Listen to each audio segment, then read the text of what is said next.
All right, good evening, everyone. Thank you so much for coming. We are here because in full transparency, we'd love to go over the budget and the numbers we come up with. Please feel free to ask questions. We're here to answer your questions.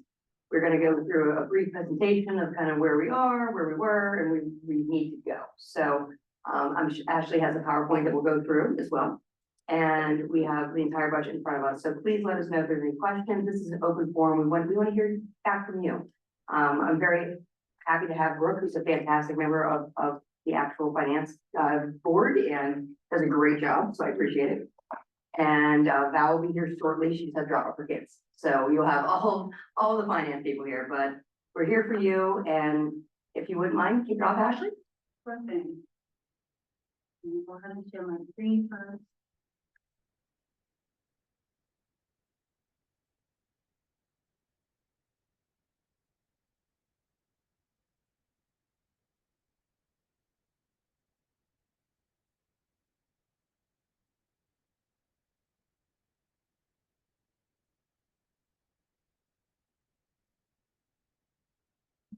So we have the Churchill budget proposed, Churchill Borough proposed 2025 budget. And just to note with that, it hasn't been like finalized or officially adopted by council. That won't be until the September 9th regular meeting. So this is the final budget there. Yeah, unfortunately, a budget's a living document, so things do change, and we're working to the wire because we might have saved money here, or this might have cost something more here, so we're really trying to do our best to just get a general idea. So this is as close as we have right now, and I appreciate all the hard work of the staff. Thank you. Just to note, we still have budget and finance committee meetings as well too, that we have other things to cover. Right now, this is our budget and finance committee. We have Angela Patillo, our vice president and chair, Valerie Brown, the president of council, and both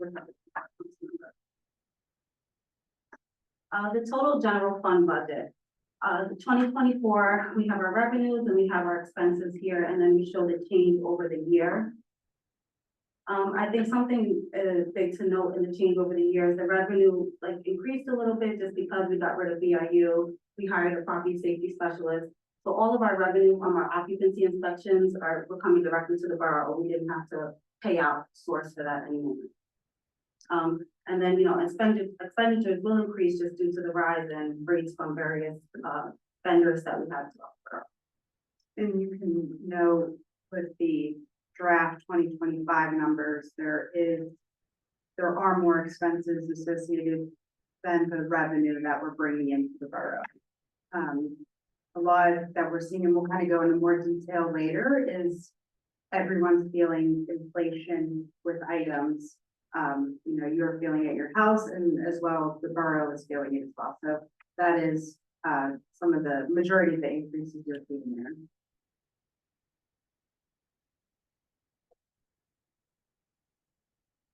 At the current millage, 8.0 mils. So we show our 2025, what our revenue would be, what the expenditures would be, the difference there. Which is a negative $111,384.95. And then we also show what the ending balance would be as well too, which is $502,169.61. One thing in regards to the budget, we are running off a lot of the beginning fund balance. We don't balance each other out with the expenditures and revenues. So we do have to utilize a lot of our beginning fund balance. And that's why at the beginning you see the negative, but the ending balance is a positive. However, it's only a positive of 14.9, which doesn't directly correlate with our fund balance policy, which we will talk about in a later slide as well. As we all know, as a borough, we get our tax dollars not on January 1st, right? So we have to keep the lights on from January till April until we get the tax dollars. So that's part of the reason we have to make sure there's enough in there to keep the lights on and we can pay. So that's part of the reason we have to make sure that is at a certain level. Also, that revenue comes in around March, April. So we're saying, where do your tax dollars go? The total assessed value for a home is $151,000 currently, and that's based on 8.0 mils. That is an average household of $5,927.65. And then we kind of just broke it down here to show like how much is going to county tax, the municipality, and the school district. As being a majority of it goes towards the school district, then will be the municipality and then the county tax. For the municipality, it's more for the police services, administration, staff, public works, code enforcement, building maintenance and stuff like that. Currently, the Woodland Hills School District is at 26.5%. So that's why there's the majority of the money going there. This is reflecting of what you're currently seeing in the county. As we all know, there's discussion of county taxes going up as well. So these numbers will change in 2025.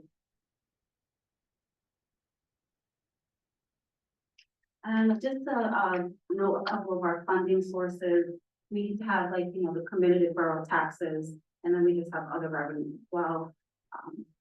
On the real estate tax, obviously no commercial tax. We have the earned income tax and then, property tax as well. Some other revenue sources is the rental of land, like some of the permit fees that we get in.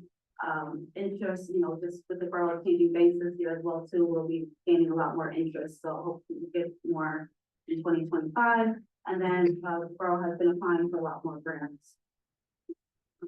In the borough, we don't have as many funding sources as other municipalities might have. There are some that can use like an amusement tax. There's also, schools and stuff. So those are like non-exempt entities. We don't have any restaurants and bringing in that other source of income as well. So here we are majority real estate tax.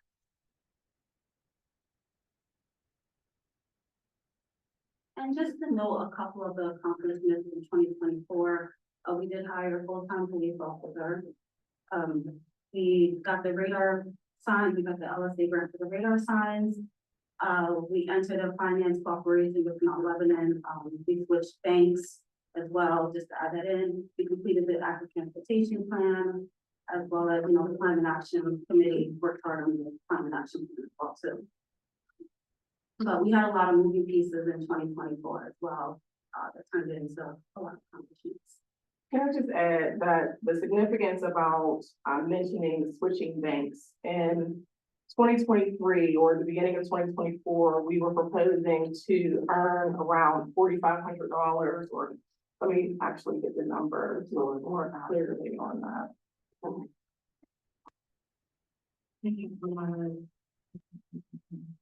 $2,500. With the recommendation to switch to Huntington Bank, we are estimating the year to end for 2024 to be around $58,000. So that's a significant jump.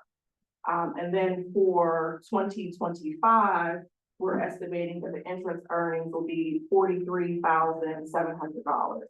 So you can see that's several times more than what we've been earning previously, which is, what as the finance committee, we're recommending to all council members to look at ways that we can increase revenue beyond just, enacting additional millage on residents. And we do other things like Pliget as well. So it's, we're trying to make our money, our funds work for us. And I will give credit to everyone in this room, for doing that, because truly, that was kind of embarrassing, a number we had before. Correct. And now we're at least creating revenue where we never had before. We're at least getting money back where we should have gotten money. So, and I give credit to Brooke for Huntington and the work with Pliget that we've done, that we're seeing a much, instead of being stagnant, we're actually making money on our money. So we really are trying to do the best we can with what we have.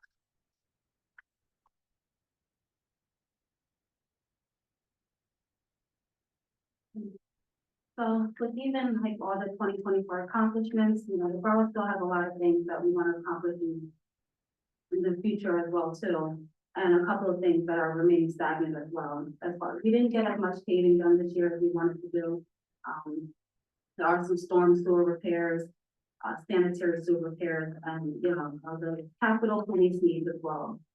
There's a couple of things that we could do more for our police as well. You know, with our paving program this year, we unfortunately had to reconstruct a road that was recently paved not that long ago because the road was failing. And for safety reasons, we did have to do that reconstruction. So if you look at it, it wasn't really a paving program this year, unfortunately. I know in past presentations, Ashley talked about the numerous amounts of storm sewer projects that we have on the pipeline that need to get done in order to help. And Councilmember Schiller can talk about it as well, the infrastructure. There are a lot that are failing because we do have a number of tin whistle pipes that were all put in around the same time. So they're all starting to fail at the same time. And so as we're having these pipes right away, we'll have various sinkholes pop up and other items that are causing us to have emergency repairs, which are more expensive than if we, you know, budget it out. And like Ashley said, there are various capital police needs as well that we weren't able to address in previous years, but hopefully address them in the near future, like a data system that they're inquiring about. There's always needs for police vehicles. These aren't like your typical vehicles that you would drive. They're constantly having to stop and go, and then they have to go from 0 to 100 or something like that. So these vehicles do get a lot of wear and tear. And, you know, they're, Can you speak to how many police vehicles we have currently? How many we've purchased over the last 2 to 3 years? And then how many need to be replaced? so we did get a vehicle this budget season, which the average police vehicle is costing around, like, rounding up about $49,000. Then after you get the police vehicle, it does need to be outfitted as well. So we have to get the decals, we have to get the data systems, computer, the cage in the back, all of that. And that's about $12,000. So at the end of the day, you know, you're looking at an expensive vehicle.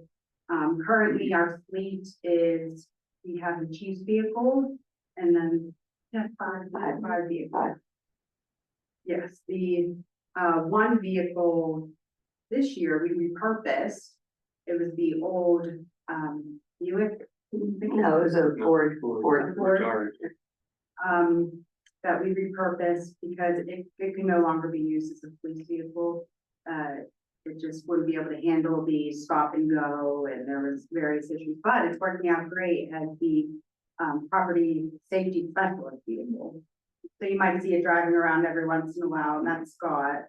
So it's nice that we have that availability to transition that vehicle, and not have to give it up and not have to buy a new vehicle for Scott as well.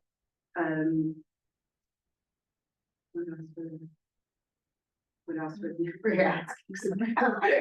And of our fleets, so I know we've talked about it and the chief had talked about it, of having a program where we replenish, we change the vehicles over, so we're not in a situation where we have 4 vehicles that all of a sudden need to be replaced.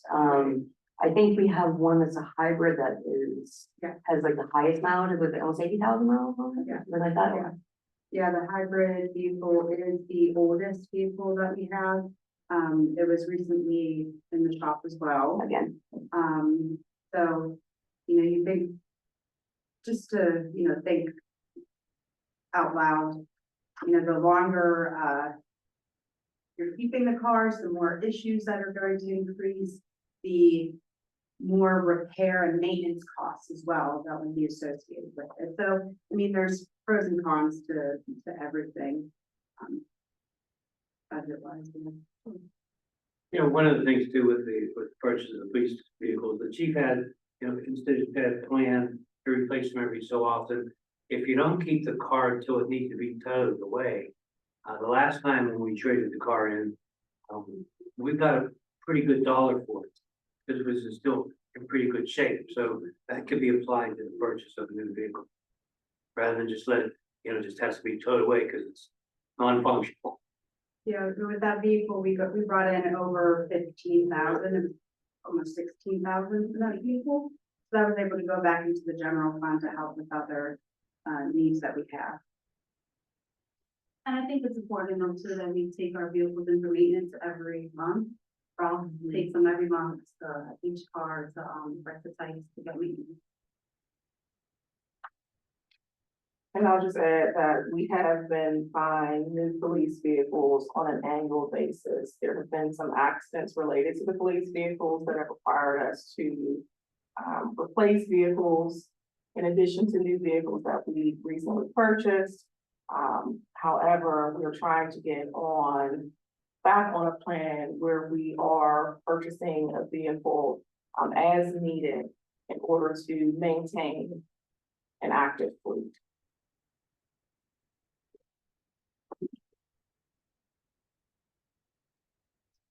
Go to the next slide. As Michelle mentioned a little bit earlier, the borough has to, we have a fund balance policy, which our goal is to just maintain a minimum of 15%. We strive to have a maximum of 18%. But that's the policy that we feel like we should. This is a resolution that council adopted, I think 3 years ago. And that this is something typical that you do see with municipalities in order to make sure that they do have enough money to start the new year and not have to take out like a pre-tax incentive to run the borough.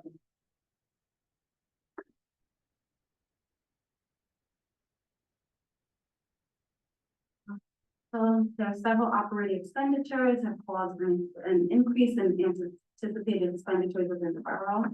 One of them was an increase in borough's insurance. We have had, few accidents and stuff like that, that our police officers have been in, which has caused an increase in our insurance rate. Also an increase in health insurance as well.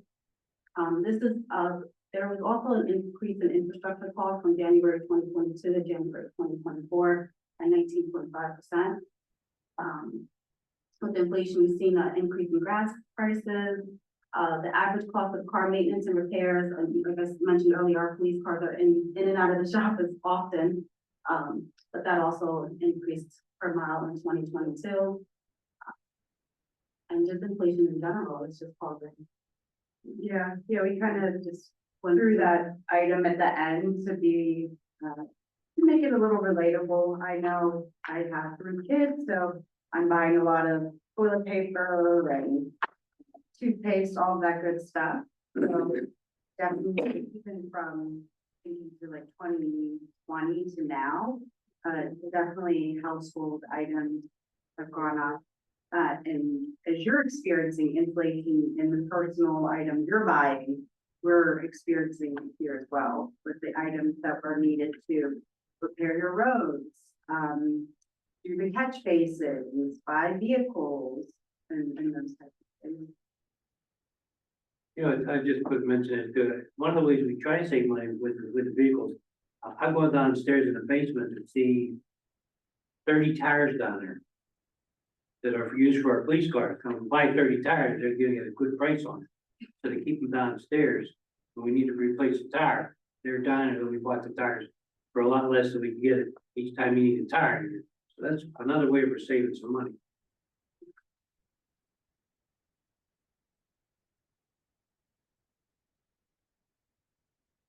And so management, along with the chair of Budget and Finance and Finance Committee, feel that it is the proposed increase would be 1.5 mil for the 2025 budget. That would bring the borough to 9.5 mils. And basically what this means that a property with an assessed value of $100,000 will have an additional $150 in taxes per year. And the last, no, this is just a proposal, this hasn't been definitely accepted by council and voted on. So this is, management looking at numbers and realizing, what we need to do to get, expenditures and revenue more even out, so we're not constantly using our beginning fund balance every year. Also to note, the last time there was an increase, it was 2021, and that was with 1 mil at that time.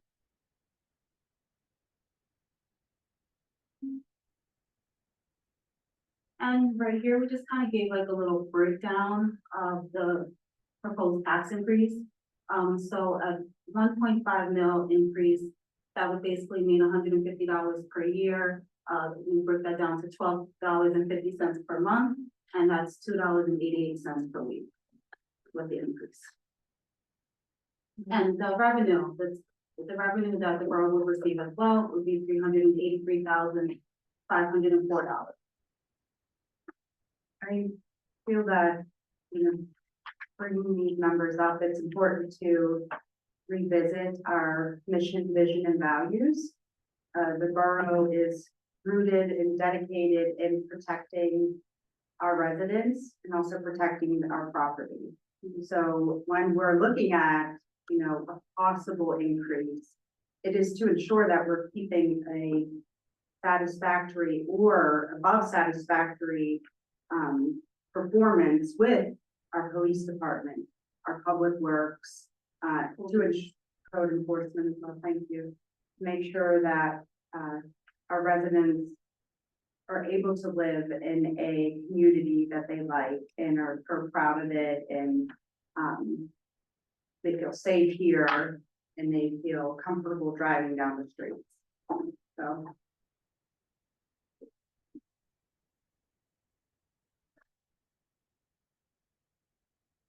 And on top, with also we have a proposed sewer rate increase. And this is basically stating that, we're requesting an increase in the sewer rate basically because there has been an increase in operating costs, aging infrastructure throughout the borough as well too, and just because of the certain projects that are mandated, that the borough has to get done. And that was actually one of that picture, I don't know if you can see, but that was actually a picture from the borough, the line that was completely rotted away and destroyed. And as we know, as you said before, unfortunately, Churchill was built over one period of time. This is very aging infrastructure. And as much as we don't CCTV it, and we should have a decent idea of ones that are really, really in bad shape. If we don't do it now, it's 30% more at least for emergency costs to repair it. And the last thing we want to do again, to your point, is to pave a road and when something's failing underneath it. We don't ever want to do that again. That's a waste of money. So I think that we also know that the sewer fund was at minus 16.8% underfunded. Yes. So we're not going the right way. And even just to maintain it at minus 16.8%, that's a big number. And it's unfortunate, and trust me, I live here, I don't want to pay anymore, trust me. But knowing the fact that we have to get these projects done before it turns into a nightmare is something we really have to work with our engineer, we have to work with Ralph, we have to work with and really find out exactly the oh my gosh moments of this is not a good place. You know, we have to repair this particular line because we know it's a 10th of an inch away from collapsing. And I think it's vitally and crucial to your point of our mission statement that we maintain these lines and that we maintain this borough, because the last thing anyone wants to do is pull out their driveway and enter a sinkhole. You know, like nobody wants to do that, or walk their dog and break their ankle or something. As dumb as that sounds, but it's dark here. I mean, if you don't see a sinkhole, we're in trouble. And I personally have lived here for 21 years, and I choose to live here for this long, simply because I felt safe and I felt like things were maintained. And as everything goes up in price, we're doing less and less, and as infrastructure can say, that if you don't do anything, it's gonna crumble.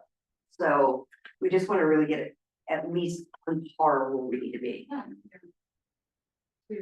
Andrea's point, we are not in a place with the sewer fund in which we are bringing in enough money to sustain and go out for various projects that we'll talk about a little bit later, especially Alcoastam's consent decree, which requires us to do a specific amount of CCTV, O&M, repairs, all of that. Unfortunately, because we don't have a sustainable sewer fund right now, there are a lot of things where we're doing like the bare minimum with the consent decree. So like CCTV, and there's a lot of pipes that do have to be CCTV'd, and we're not really sure the status, but because of the funds and its position right now, we're not able to keep up with And I don't know if anyone out in the community is familiar with Alpha Sands, consent decree, as well as a program where they sometimes take over ownership of sewer lines.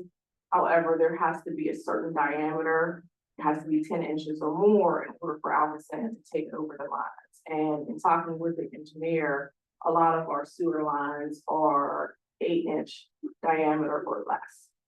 So trying to figure out how we can rally support among council and maybe other communities to push Alpha Sands to adopt some changes and, you know, their bare minimum requirements to take over ownership of the sewer lines, knowing that this is a driver of our expenses. And it should be noted that Alpha San also raised 7%, I believe. And they will do that annually. Annually, exactly. So it's, first point, you know, older communities, a lot of places out in the east especially have the 8-inch versus the 10-inch. And just because it's an older community, that was how they voted back then. So it's a challenge, and we will continue to try to rally support, to try to talk to our other neighbors and around to see if there's anything we can do to help this. But at the current state, we are not in a good place. So.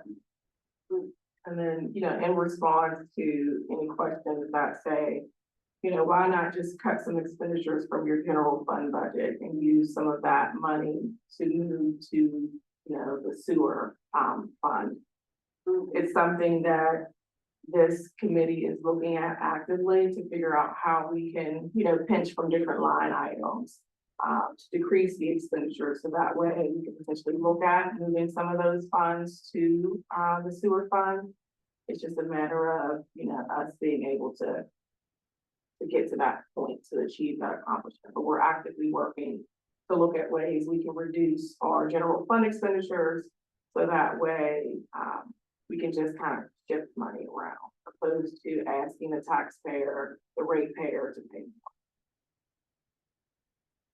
Michelle, what would it look like for the sewer? It's the. Per thousand gallons? That's my flag. Thank you.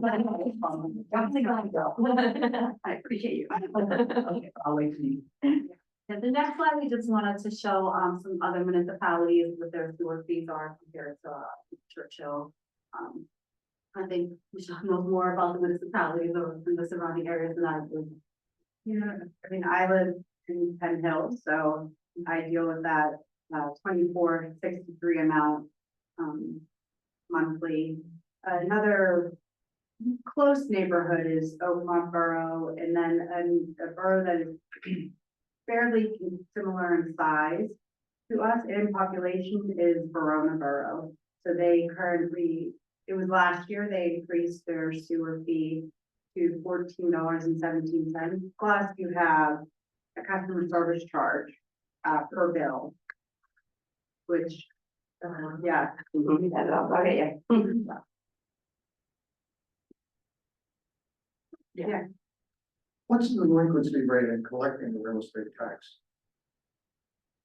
And how vigorously are those individuals proceeding? I'm sorry, the last one. Obviously, if you increase the millage, which seems exceptionally reasonable, so you're going to increase the delinquency rate and wind up with a figure that is much less than you had anticipated. So our year to date for delinquency with real estate, we brought in roughly 54,500. Well, you were anticipating what? In other words, as a percentage, we collect 90% of real estate tax. My question is, the fear whenever you raise a millage is that your rate of delinquency is gonna go up. So the question is, Yeah. what is the current rate? And how vigorously are those individuals or properties pursued to meet their requirements? Everything you said is very reasonable. However, if the $304,000 won't materialize, you have a significant increase in delinquency. So the question is, what do you have currently? And how vigorously are those properties pursued to pay their tax? That's all. In regards to the sewer fee, that would be billed all through WPJWA. So that wouldn't be unless you're just talking specifically about the increase of the mill and a half. So I believe that our real estate taxes are, the collection rate is around 90%, a little bit above 90% of, how much we collect. So there is about a 10% delinquency. And we do have Georgia Tax Service who helps to recapture some of those funds. So to kind of give you concrete numbers, going off of our general fund budget for 2024, year to date, our current real estate taxes that we have generated is $1,946,350.81. Of the delinquent taxes, we anticipated that it would be around 47,000, but year to date, we are at $54,513.75. So there is active effort to collect those taxes. I hope that answers your question. That's precisely. Thank you. Now, we would like to see A higher number. obviously. Pretty well 100%. But we also understand that, you know, different households have different makeups and, you know, different things happen when collecting taxes, but we're actively trying to capture as much of the anticipated tax revenue as possible.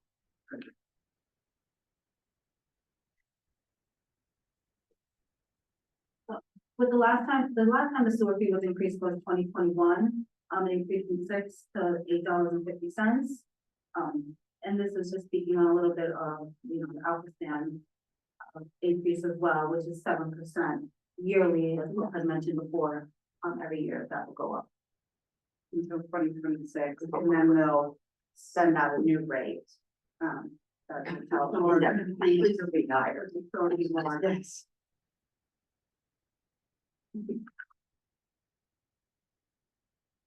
And this is also to touch again on Alphasan's first consent decree, signed in 2008. Federal court order to eliminate sanitary sewer overflow and significantly reduce combined sewer overflow by 2026 sanitary. It was put in, it was signed in 2028, and there is real no end in sight with the consent decree as far as we can tell. So this will be constantly required with our sanitary system to do various items like the operation and maintenance, CCTVing, manhole to manhole lining, and raising of manholes. With the consent decree, there's a certain amount that we are required minimally to do. So that is an expense that we have associated with the sewer fund because of the consent decree.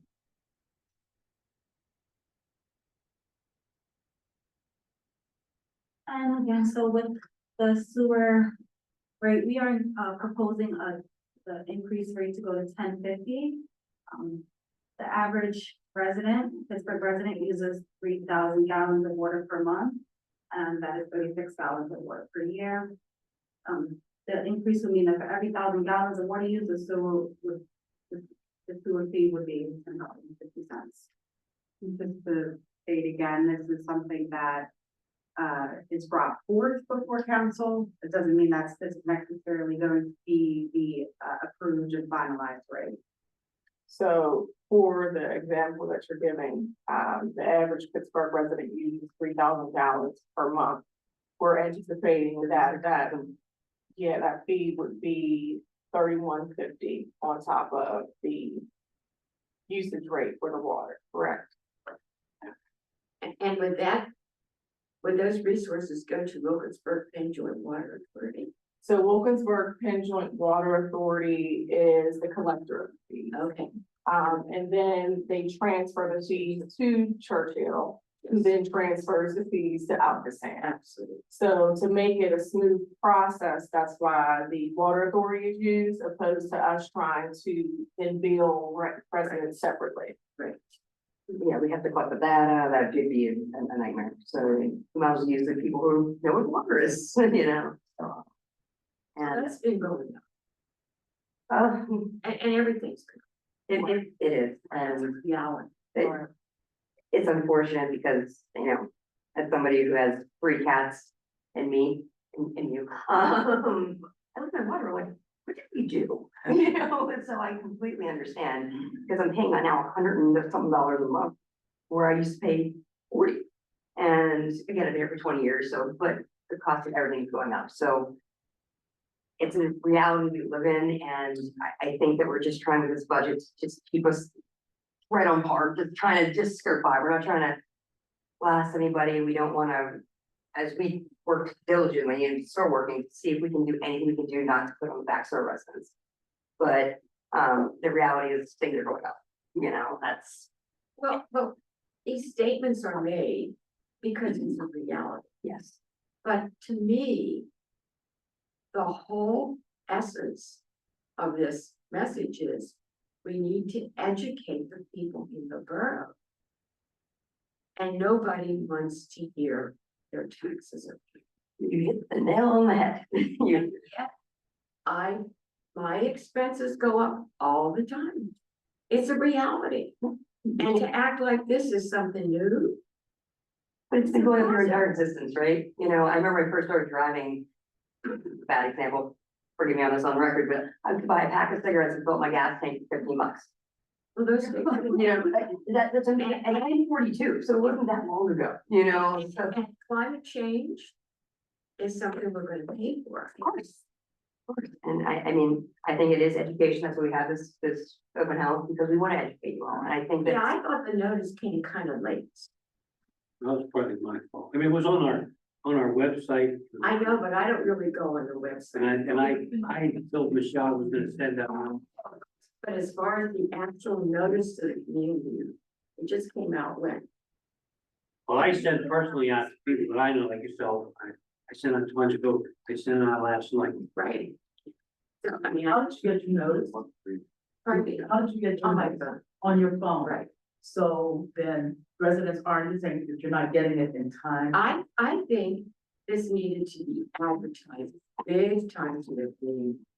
Because there's gonna be pushback.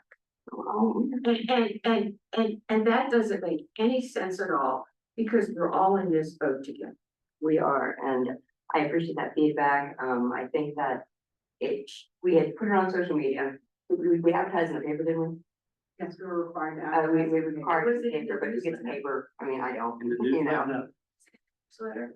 that newsletter came out, a month ago. I know, but we need to prepare people.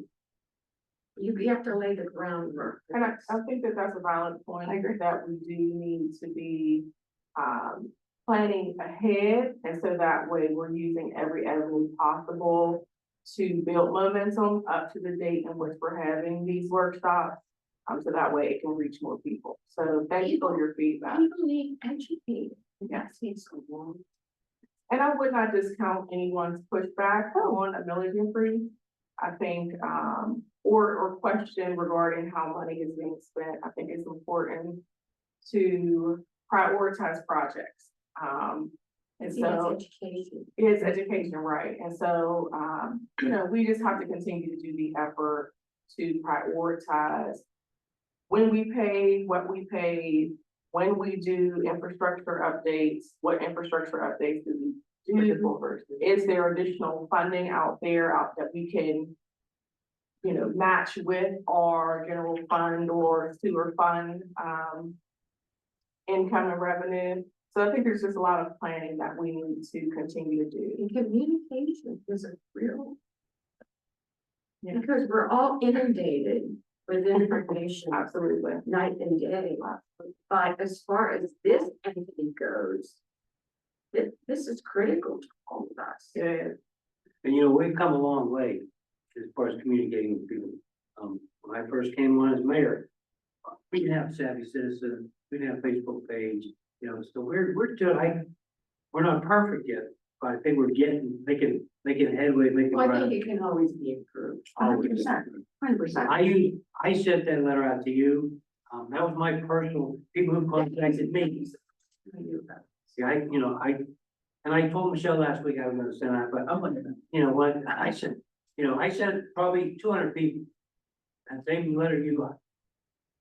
Just out of curiosity, how do you prefer to be communicated with? I would really like to see it in the newsletter, because I read the newsletter, I write it down on my calendar. But I'm an old lady, you know, my lifestyle is very different from a young person. So you can't equate the way I process to today's generation. Everything is instant, which is fine, but that isn't my style anymore. But I've always been involved in the borough. I've lived in my house for 56 years. Thank you. I mean, I am one of the oldies. You look a day over 30, so I don't know what you're talking about. Yeah, sure. Well, Paul has known me for years, but we've got to educate this community to what is going on. Because this is a very educated, reasonable community, but nobody wants tax. I will say in regards to the newsletter, unfortunately, this idea didn't come up at first, but this is a great learning lesson for next year. Yeah, and I think we can Recognize it, set a day, and it's out in the newsletter. I'll talk with the communications committee as well. Would you be willing to like sign up your email on the website so you can get notifications? Absolutely. Absolutely. One of the ways that we are on the infrastructure committee and educating the community is during this process of the fee for the sewage is trying to work out ways that for residents to get sort of a decrease or a, what are we calling it, Michelle? For the stormwater authority, we're trying to work a way that you can get a discount to put certain things in your house that will help assist in those. When we runoffs. do. And We so, do.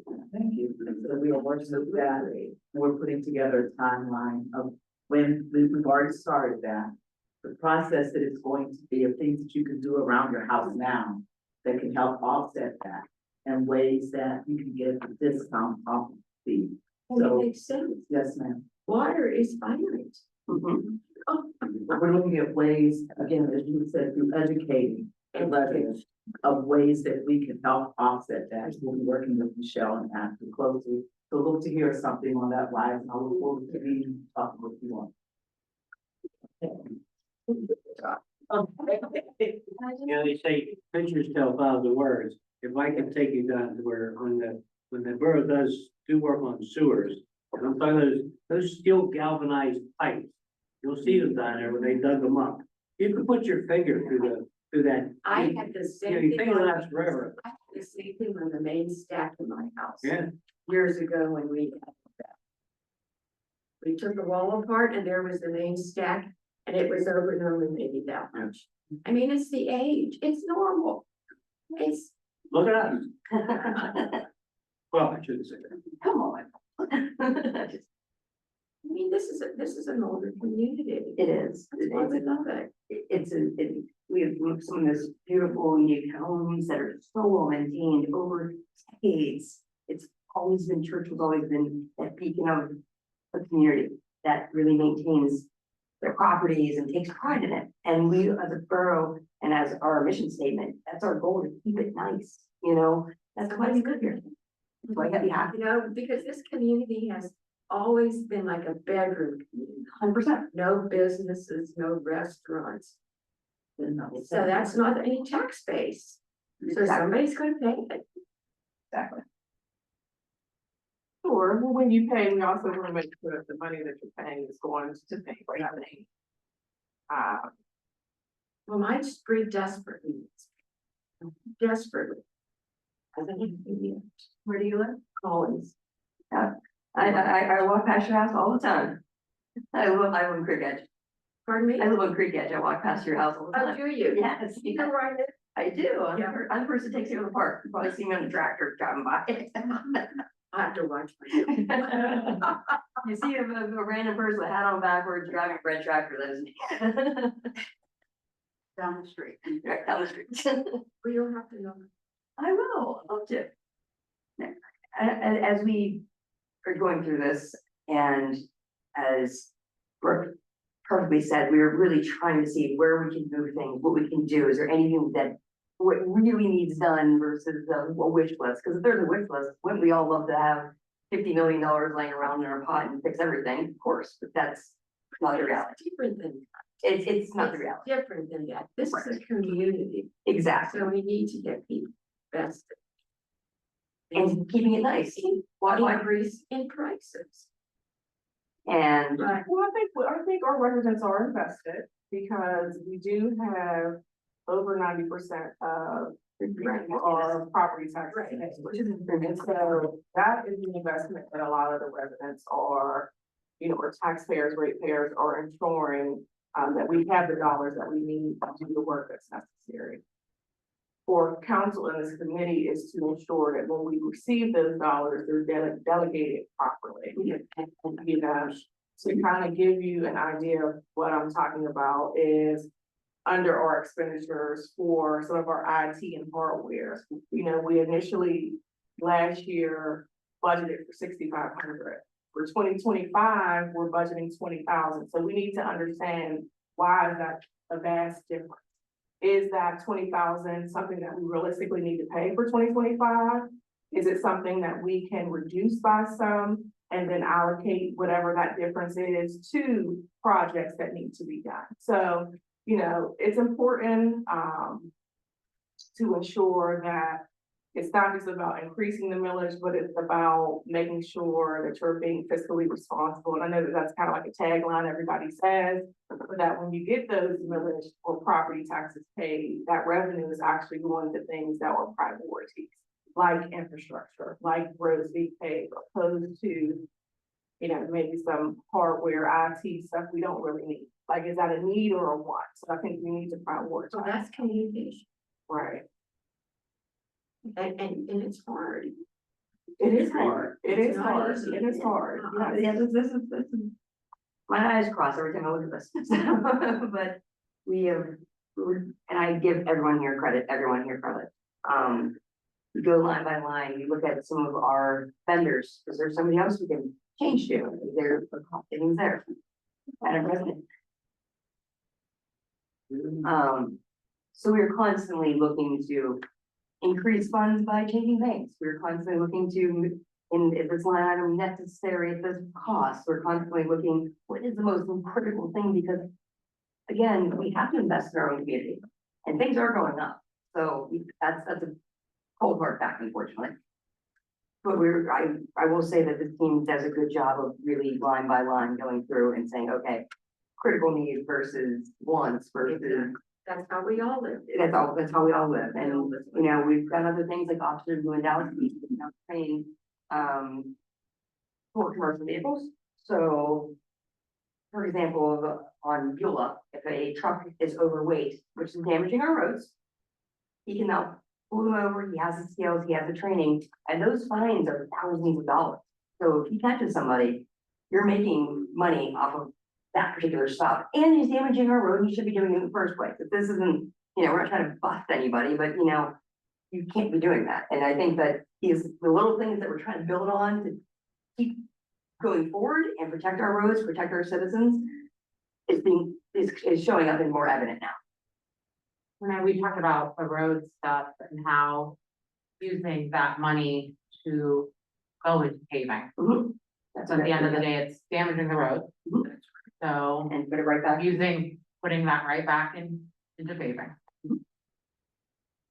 People don't realize this, but we just did a lot of work over on McCready Road, where the road actually tips. You sure do. So when it's warm out, you got heavy trucks going down, and when it hits the brakes, actually pushes that road. That's what causes all that rippling. So how much of the budget did we spend this year just on that? And so a lot of the roads didn't get paid. I understand. And I can tell you, I've seen what these people are doing with council. It's not like, hey, let's just buy a new car and do this. They're really nitpicking everything. But there are things that need to be done. For example, just our building itself. Come by in the daytime and look at it. We need painted really bad. These windows for draftiest can be. There's a lot of things that need to be done. Sounds like my house. What it is, right? My deck man is coming to replace my rotten deck that is 40 years old. That last one, no? I got my money's worth, I was gonna say, go ahead, worth, but but prices have gone up. so much, just the material, just the material. So the price of a piece of wood costs more, what do you think asphalt costs? You know, what do you, it's just the one. It's the reality. It's reality. Oh, and The option is, do you want to live in a nice community? Yeah. But I think, I really believe in my heart, we need to communicate with the neighborhood. And I don't know how you get people here, but somehow they need to be. Michelle, can we post this presentation online? And, a couple of the council members have offered to do open house sessions. I know Max has been here twice.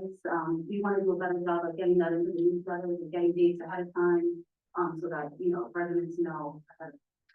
The last time Matt Stiglia had an open house, I didn't see the announcement until on Facebook until the day after the event occurred. And I had been looking.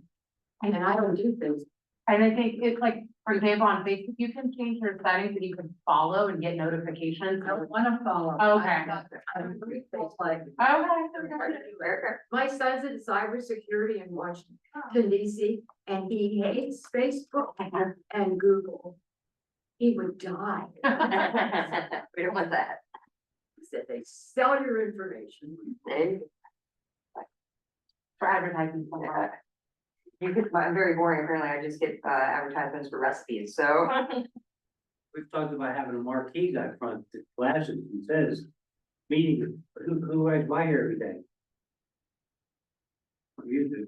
I come by because I come here. Otherwise, I wouldn't be riding by this building.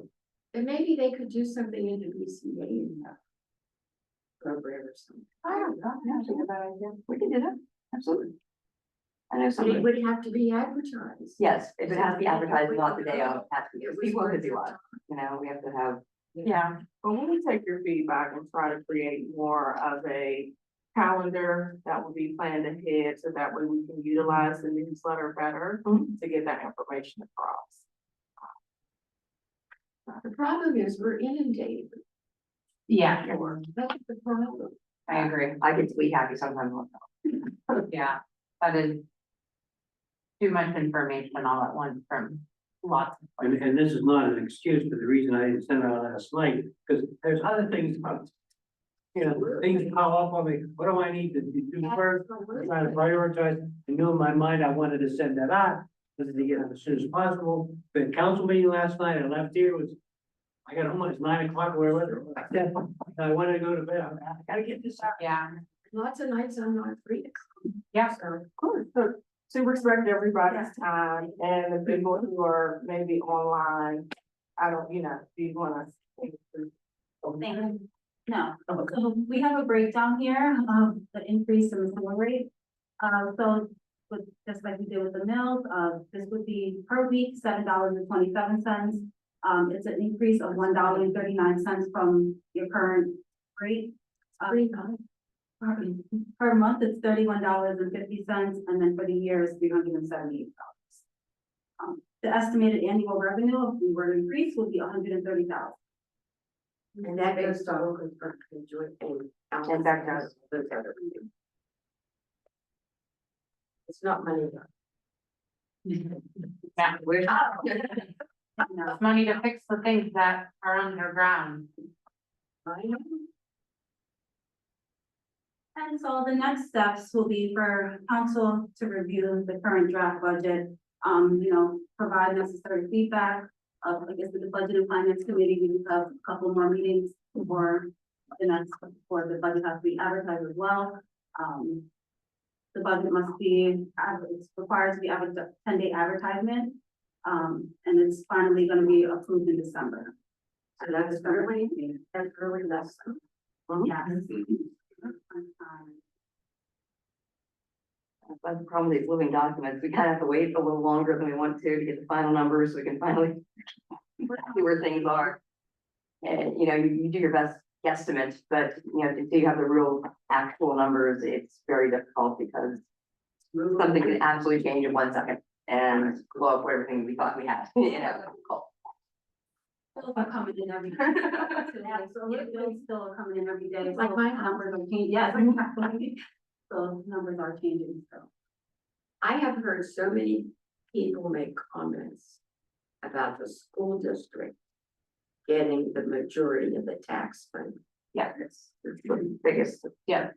And I was involved in that from the very beginning. And I think it's a reality and we need to be responsible. I believe in public education. I do too, And my but a mom, lot of people don't, and charter schools get a lot of money out of Woodland Hills students, just like they do Wilkins. and that's now a new reality, right? Because So- there was no such thing as hurt when I was a kid. Yeah. I want my kids to have good teachers and books, pay my social security with a good job. And that's a fact too, because there's plenty of like residents who don't have children, but I value that desperately because I think it's so crucial for a society in general, you know, let alone anything else. Like, and my mom was a teacher for 47 years. So. And I think William Hills has done a good job. They're really turning around. I think that, you know, their programming's gotten a lot better. Brooke does a great job with it. The programming has gotten better. They did decrease the millage rate by 0.5, which is, you know, something not exactly significant, but it still is some savings. And then when you do talk about charter schools, I believe it was around 35,000. Don't put me on the actual number that the school district has to pay for every student who is attending a charter school. Yep, and then there's So, right, and then transportation, bus transportation, so a significant portion of their budget is going to schools outside of the district. But they also recognize that they have to package and promote what it is that they're doing in the school district to get those students to come back. And there has been, just for this particular school year, they have had an increase of students re-enroll into the Woodland Hills School District that are coming back from charter schools. So hopefully that trend will continue. And with that trend continuing, meaning a higher increase of students attending the Woodland Hills School District schools opposed to a charter school, and maybe we will see where their budget that they are, or budget expenditure that they are pushing out towards the charter schools will now be coming back into the school system. Now, what was that for the high school or was that for the other grades as well? I believe it was for all grades that attend charter schools. I don't believe that figure was specifically for the high school. But again, Because that could be communicated to them. That could be communicated, well, they do, they have their I mean, own. to the community. Yes, they have their own school board meetings and they have their own budget presentations. I do my best to bring that information back, but you can always go directly to the school district and get that information, whether it's in real time during their meetings or if you watch the recordings. So that way you are knowledgeable about their budgetary needs and expenditures as well. They're available via YouTube. And that's the end of the presentation. Thank you, and we're open for comments, Yes, questions? Do questions. you have any specific questions about the budget? Any specific questions about expenditures? I have a question about the purchase of police cars. At one time, Jay Costa did something called running around money. And police departments would apply for that money. And buy new police cars with it. State grants. So I don't know if those kinds of avenues exist today. This was years ago, because we were redoing the playground at the VCA. And we went to Jay Cost for some money. And he said, well, all the money's been running around, money's gone to police cars. Yeah, so every year, it feels like, correct me if I'm wrong, Michelle, there's some sort of initiative or what the state is focusing on. And where the monies go, and there's different grant funding opportunities through the state. It could be climate action. It could be climate action related, it could be roads, it could be parks, right? Who gets there first? Yeah, it's like a lot of the stuff right now, solar panels and EV and environmental things. It's really popular right now. A lot of the grants are towards that. Most recent one was with the state was, we granted 2 EV charger, EV That's why we vehicles. have. And, yeah, so it, like you said, it depends, which way the state is going. In the. So it depends. So all in that to say, yes, it could be something, but it's not something we've heard of at the moment for that specifically. It's just Another area. And if Yeah. it's out there, we'll find it. Oh, yeah, I think our borough does a very, very good job. Michelle does a very good job at finding out what the grant money is out there, applying for it. Doing a lot of grant applications and talking to the right people, saying, hey, we applied for this. It is a ton of work. It takes a lot of time. The electronic speed signs that we have on Buell Road and Greensburg Pike, that's grant money, and Senator Costa help us get that money. That's great. Now, from inception until they were set up, took 2 years. Yeah. They sat in the office out here for, I don't know how long before we got state approval to put them where we wanted to put them. We could actually use more speed signs throughout the borough. Yeah. But I talked to Michelle the other day, just that small one, it sits on a post. 18,000 for one of those little signs? What's the battery one? That was a battery one. That's not even solar. That's If you not get a funny. solar powered one, Smart. they're even more. Yeah. So little things like that. It's also important to note with grants is that the majority of them are, we have to pay for it first. And then the state will send us money. So it depends on a cash flow situation a lot of the times. We have to make sure we have the funds up front to pay for the project, and then the state will give us that money back. Sometimes, yes. A year and a half sometimes. Like we could apply for a grant right now today as we speak, and we will not be able to see that for another year and a half. See, we've applied for a lot of grants for the BCA. Yeah. You got a lot done this time. I mean, it's taken a lot of hours of work. But my gosh, it's been a real boom. Yeah, that's great. We got grant money for the, Thousands. just to put back on Greenberg Pike by the school district. If you remember, years ago, there were flashing lights up there. They disappeared. So now we got grant money coming back to us to put those signs flashing back up on the schools out. Well, it's a very hard job, and I thank you all for all the work that you do and Borough Council has done all the years I've lived in this state. Thank you. Because it's been a real commitment. We believe this community just as much as you, that's why we're here. I remember when they tried to frack at Churchill Country Club. Oh, Remember Elizabeth lived on my street, the queen of the anti-crack. So, I get signed. we're talking about destroying the roads. There are individuals online. If anyone's online has a question, please raise your hand.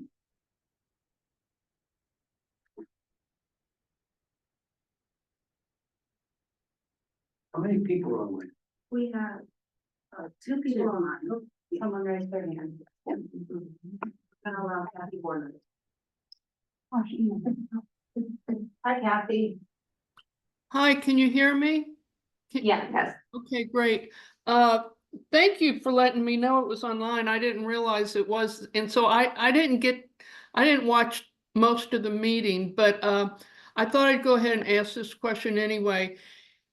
A couple of years ago, or maybe a year ago, you were considering, I think, merging public safety with Wilkins, or something along that line, and it didn't pan out.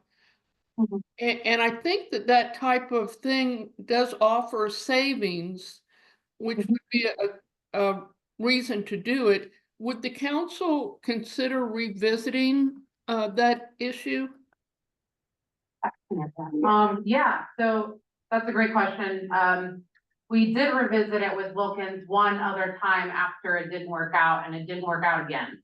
I do believe that we are not opposed.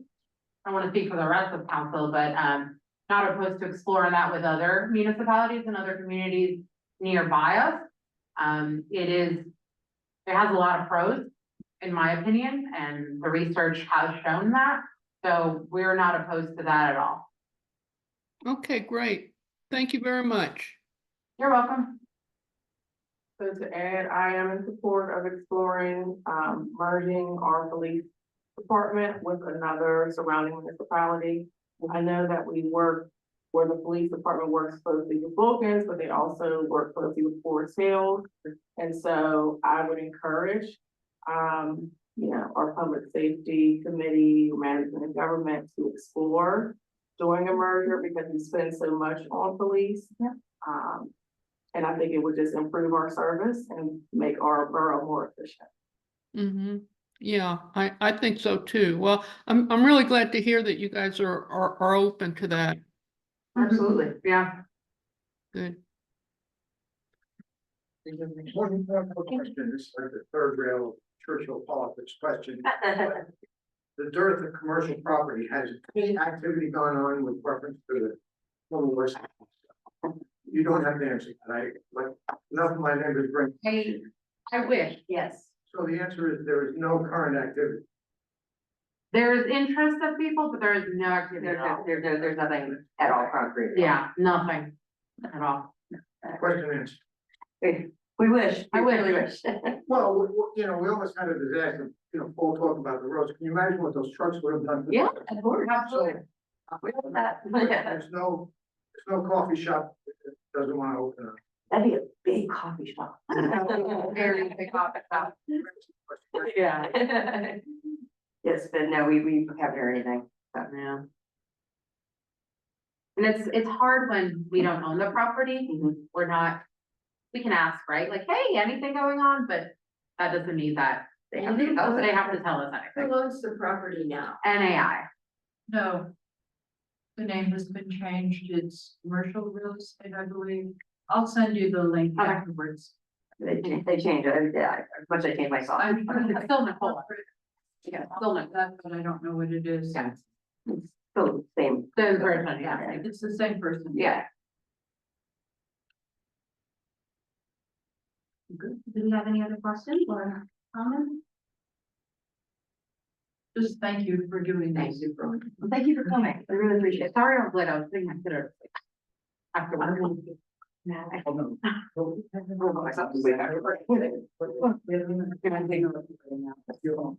Thank you.